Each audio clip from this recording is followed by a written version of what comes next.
தொழுகையில் முக்கியமான ஒரு காரணமாக இருந்தால் நடக்கலாம் என்பதற்கான ஒரு உதாரணமாக அபு ஜுஹ்ஃபா ரலியல்லாஹு அன்ஹு அவங்க தொழுது கொண்டிருந்த போது தன்னுடைய குதிரையுடைய கடிவாளத்தை பிடித்து கொண்டு என்ன செஞ்சாரு? தொழுதுட்டு இருந்தார். குதிரை ஓடிவிடக்கூடாது என்பதற்காக குதிரையோட கடிவாளத்தை பிடித்து கொண்டு தொழுதுட்டு இருந்தார். குதிரை அப்படி லேசா நகர்ந்தது. முன்னோக்கி நகர்ந்தது. அபு ஜுஹ்ஃபா அவங்க வந்து தொழுகையை முடிக்கும் வரை மெதுவாக தனது குதிரையுடன் நடந்து செல்லும்போது தொடர்ந்து தொழுது கொண்டே இருந்தார். தொழுதுகிட்டே அவரும் மெதுவாக நடந்து சென்றார். அப்போது ஒரு மனிதர் அவரை பார்த்து நம்மள இருப்பாங்களே கண்டிப்பா நெறைய ஹார்ஷான மனிதர்கள். அந்த மாரி ஒரு மனிதர் பார்த்து, "இந்த மனுஷன பாருங்களேன், இந்த மனுஷன பாருங்க, இந்த மனுஷன பாருங்க" என்று 3 தடவை அந்த சஹாபியை காமிச்சு சொல்றார்.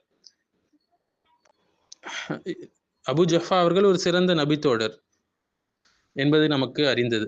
அவர் வந்து தனது தொழுகையை முடித்துவிட்டு, அவர் செய்தது அனுமதிக்கப்பட்டது என்று அவர் சொன்னாரு. மேலும் அவர் தனது குதிரையை வந்து தனியா விட்டு சென்றிருந்தால், அது போயிருக்கும், ஓடி போயிருக்கும். அது ஓடி போயிருந்ததுன்னா, இரவு வரை அத வந்து பிடிச்சிருக்க மாட்டார் என்று அந்த மனிதருக்கு விளக்கி சொன்னார். இதுலருந்து தொழுகையில முக்கியமான காரணங்களுக்காக நகர்வது அனுமதிக்கப்பட்டது என்று நமக்கு தெரிகிறது. சில நேரங்கள்ல சுத்ராவை நோக்கியும் நாம் நகர வேண்டிய சூழல்கள் வரும், தடுப்பை நோக்கியும்.